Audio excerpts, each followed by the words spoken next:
कोल्हापुर के शिवसेना नेता राजेश क्षीरसागर ने कहा है कि आगामी महापालिका चुनावों में पार्टी पूरी तरह तैयार है।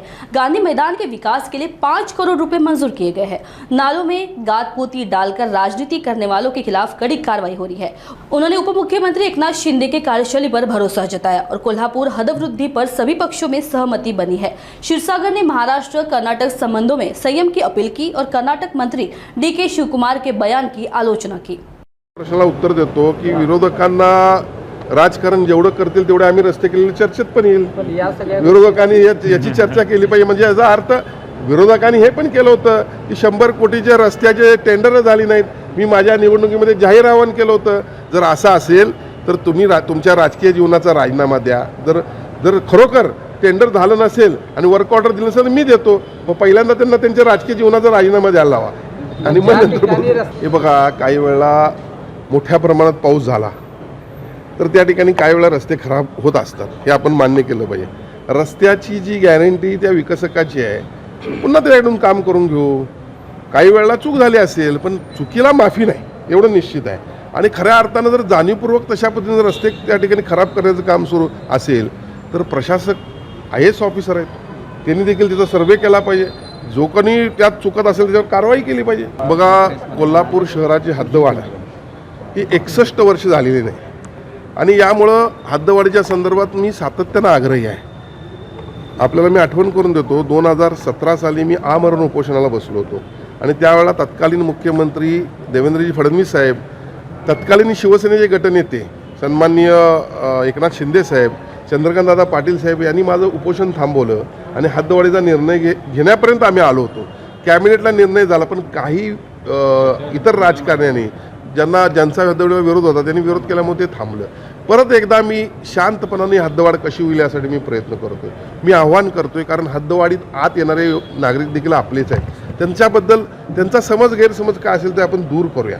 कारण एक लक्षात घ्या, 21 वेळा पुण्याची हद्दवाढ झालेली आहे, ज्या शहरांची ठाण्याची हद्दवाढ झालेली आहे, विविध शहरांची हद्दवाढ झाली आणि शहरांचा विकास त्याशिवाय होणार कसा?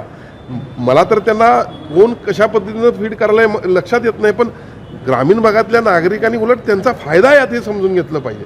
अनेक सुविधा मिळतील, त्यांच्या जमिनीचे भाव वाढतील, त्यांना यामध्ये फार मोठ्या प्रमाणात फायदा होणार आहे आणि म्हणून अशा वेळेला शांतपणानं हद्दवाढ व्हावी हा माझा प्रयत्न आहे। मंत्रालयीन पातळीवर सन्माननीय उपमुख्यमंत्री, दोन्ही सचिव नगरविकास 1 आणि नगरविकास 2चे गोविंदराज, असीम कुमार गुप्ता, सन्माननीय उपमुख्यमंत्र्यांचे PS, सन्माननीय आयुक्त, टाउन प्लॅनिंग, सर्वांची आमची एक बैठक झाली आहे। आमदार नरके, पालकमंत्री आबिटकर या सर्वांची आमची एकत्रित एक कॉमन बैठक झाली आहे आणि काही एका कन्क्लुजनला आम्ही पोहोचलेलो आहोत की जेणेकरून कोल्हापूर जिल्ह्याचा आपल्याला विकास करायचा असेल तर कोल्हापूर शहर पहिला विकसित होणं गरजेचं आहे। नुकतंच सन्माननीय राज्य शासनाच्या माध्यमातून मुख्यमंत्र्यांनी 1500 कोटी रुपये आता तीर्थक्षेत्राला देखील जाहीर केलेले आहेत। कालच मी आपल्याला पत्रकार परिषदेच्या माध्यमातून कळवलं 983 कोटी रुपये मी स्टॉर्म वॉटरसाठी सांगली आणि या कोल्हापूरसाठी मंजूर करून घेतले माझ्या मित्रा या संस्थेच्या माध्यमातून आणि म्हणून विकास सुरू आहे। कन्व्हेन्शन सेंटरचं टेंडर झालेलं आहे, कन्व्हेन्शन सेंटरची इतक्या वर्षाची मागणी होती